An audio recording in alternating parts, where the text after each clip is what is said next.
Well, some interesting news regarding Sophie Trudeau. Although Meghan Markle has purported that they drank wine on her terrace while the children splashed in the pool, specifically on a pizza slice inflatable, given this was peri-pandemic when travel was restricted from Canada. It's very curious that now Sophie Trudeau is saying she has not spent much time with her. Meghan did call her a dear friend. So I'm curious. We're going to look at the motivations and what's going on Sophie's side. So stay tuned. I'll be right back.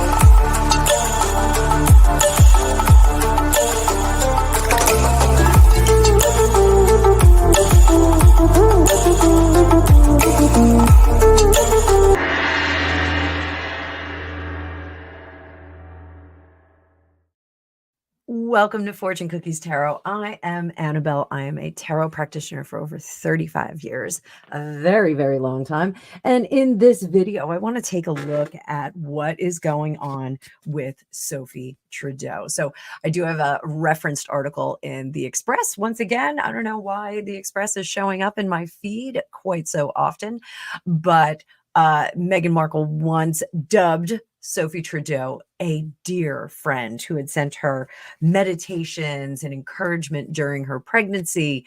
But Sophie just did an interview in which she really said, I know her, but we haven't spent much time together. So Sophie is no longer with her husband, Prime Minister Justin Trudeau. So she may be going through her own business, but it's very interesting that Meghan was so had spoken of her so admiringly and had said there was so much that that Sophie had contributed to her life in terms of support, in terms of paying attention to her. So I want to take a look at what is going on with Sophie.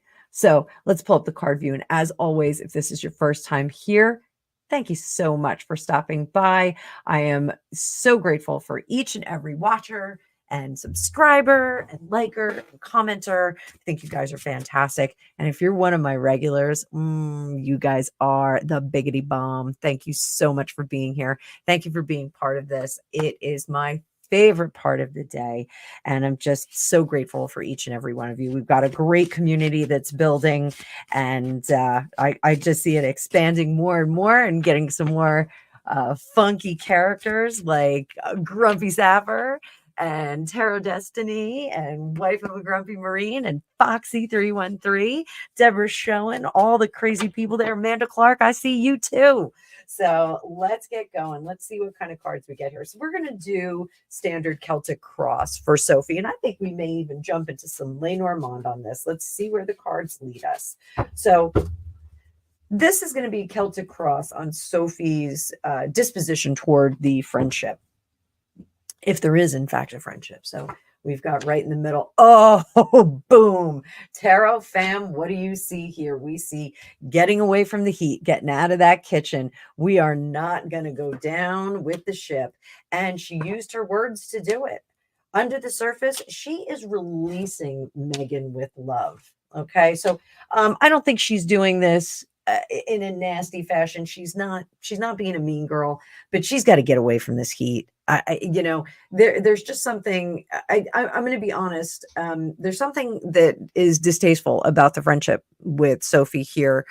Intuitively, I'm getting that. It's just that the goals are not aligning. I know I talk a lot about goals and alignment when we have personal relationships that we're discussing, but here Sophie is just not jiving with her at all. It's really quite remarkable. She is just not jiving with this person. And That's okay. Sometimes our friendships fall apart. Sometimes people want more out of our friendship than is really possible. I think that this is a situation where the extended dance remix of friendship was really not a possible thing. And I think Sophie's leaning into the logistics of it. There is something culturally that's very different about the two of them. I do think that even though Megan wants to purport and present herself as a woman of the world, she really is very starkly American in the sense that she does not notice the effect that she has on the people around her.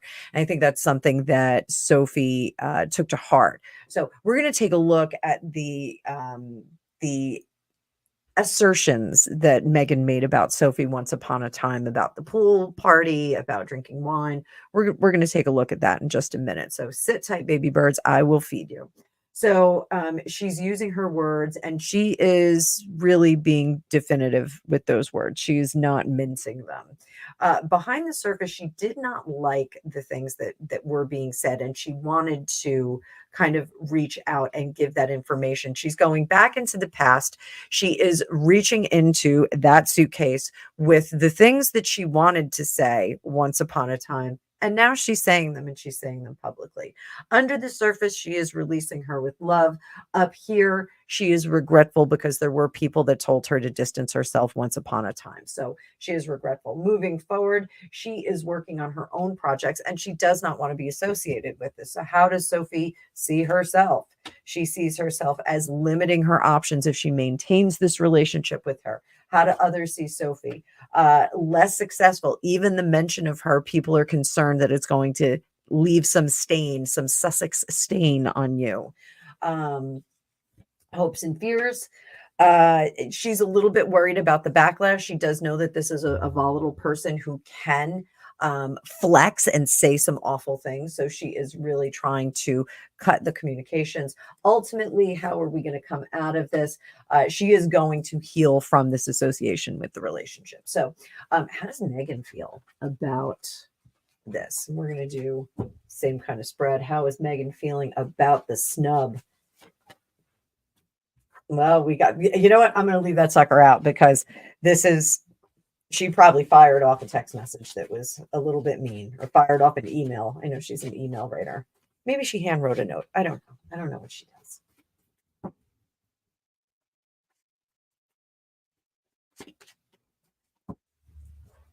How is Megan feeling about the snub, this super public snub?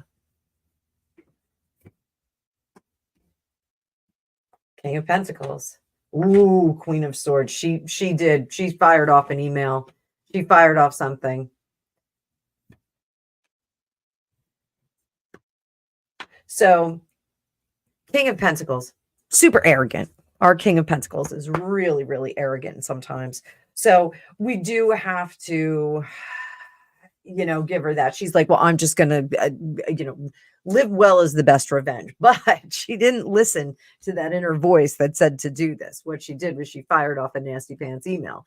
Little Miss Nasty Pants. That's what she did. We have the Knight of Swords here and the Queen who is crafting some really, really rotten words.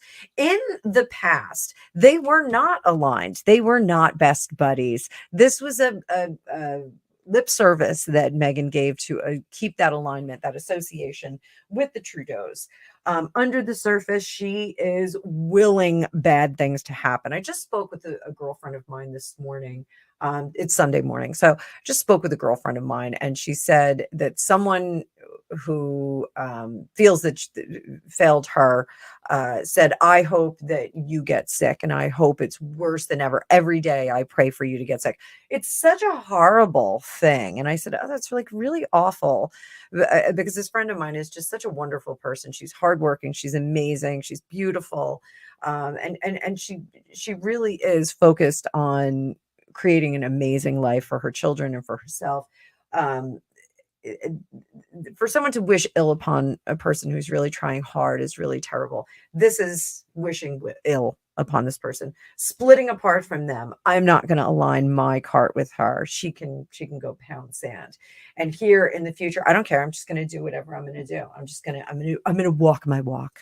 I'm going to live my truth. How does she see herself? She sees that as something that is damaging to her. How does she see others? Others are jealous of her and combative, hopes and fears. She really hopes that there's negative judgment on this individual. So it's really terrible. And then up here, the ultimate, she is going to, I think, align herself or attempt to align herself more so with Justin, which I don't think he wants anything to do with Megan, quite frankly. But I think she's going to throw it out there. I think she's going to throw out some nasty pants information. I really think we're going to see that. So let's look at some good stuff. Let's look at some good stuff for Sophie. So I know there's a lot of things that are said about Sophie, you know, potentially stepping out and doing things that are not really cool. What can Sophie do to live her best life and distance herself from this and move on with the projects that she wants to move on with? What can she do? What can she do to correct this situation? Let's see. Let's see what we got. Let's see what we got. Moon, High Priestess in reverse. I love when I get those cards together. I don't like when the High Priestess is in reverse. So Sophie needs to keep it close to her chest right now. She needs to keep things on the DL. This should be the last kind of promotion that she does, the last kind of information that goes out. Again, little drips and drabs of just, you know, feel good kind of promotion, you know, out at a farmer's market, you know, walking the dog with the kids, whatever kind of things like that. Whatever one does when you are the ex-spouse of the Prime Minister of Canada. So I think she needs to keep things close to the chest. Now, I said when this first threw down, I like when I get the moon and the High Priestess together. This is like super mooned up power. We got a lot of moons with the High Priestess. She is all about intuition and mystery and interesting things that are happening behind the surface. Not tangible things, not logical things, but emotional, fun, esoteric, neat stuff. So when we get these together, it's like kind of a double power of that. But the issue here is that Sophie needs to listen to that intuition a little bit more, and she needs to use her psychic powers to combat anyone who wishes her ill. That is really important. Whether she believes or not, she needs to embrace some level of belief in this. And that's not to say like she's getting hexes thrown at her or anything like that, but there is some ill will that's being thrown her way. And you know, you don't have to be a magician to throw ill will at persons. You can do that. That's not, you know, that's not some magical thing that you need, you know, a wand and an altar and, you know, incense, you know, burning. You can just do that. You just wish ill upon someone, and sometimes it does happen. So it's very careful. She needs to assume responsibility for the things that she was responsible for. She needs to move forward and just kind of lay low for a little bit. This honestly, lay low. She needs to keep things close to home. She needs to pay attention to the kids, to the pets, to all the home, all of that stuff, and just sit tight for a little bit. Again, this summer is going to be extremely volatile politically, worldwide. We're going to see a lot of crazy stuff going on. So sinking back into the home, and not in the way that we did during the pandemic, sinking into the home and building love from there is going to be so critical for all of us. We really need to do that as individual families. The more we love in our home, the better our homes are, the more sound our relationships are at home, the better the world is going to become. I truly believe that. So up here, stop progressing forward. Just let it go. Do not go back and answer that email. Let it go. Let it go. Let it go, as was said in Frozen. So that is all I have to say about that. It was an interesting little sojourn into Canadian former politicians. So I hope you did enjoy this reading. If you would like your own magical reading, you can book one down below. I do have a variety of selections, 12-month reading, 1-hour reading, and I also have a discounted 1-hour reading with my students observing. So, and it's as their availability. So you roll the dice. I may not have any students that are available. If you get your discounted reading, you might just get me. So, very, very cool. I try and make as many price points as possible for people to have their cards done, get some insight, find out what's on the other side, get a little bit of mediumship, get some guidance from the beyond. It helps everybody. Every little bit helps us to help manifest a amazing life, an amazing life. So, as always, I thank you so much for being here. Oh, and I do have a new section of Tarot 101 starting in June. It's going to be the first level class. It's the prerequisites to all my other courses that will be set up very, very shortly. But I would love to see some of you there. If you have any questions about it, you can email me at FortuneCookiesTarot@gmail.com. I hope you have a magical day. Thank you so much.